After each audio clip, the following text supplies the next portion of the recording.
Assalamualaikum everyone. I'm Hassan Ishagoy Thijo. Hope that you are doing great. Alhamdulillah, I'm also fine. Today I have come to my grandfather's house, which is located in the Borogao Union under Bhulithana in Thakurgan. I came here to celebrate the joyful festival of Eid ul-Fitr.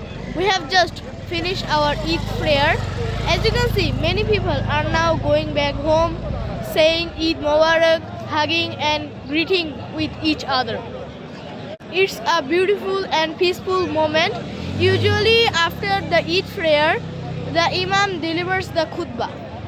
The khutbah is very important. After the khutbah, there is a munajat and we all take part in it sincerely. After the munajat, people become busy to going their home and exchange greetings, hugging and saying Eid Mubarak. Hey everyone, as you can see, many people are now returning home. Some people are exchanging Eid greetings with each other. Every year, animals are sacrificed here and people buy fresh meat from here. Oh, that's it for today. See you again in another video. Eid Mubarak to everyone. Assalamu alaikum.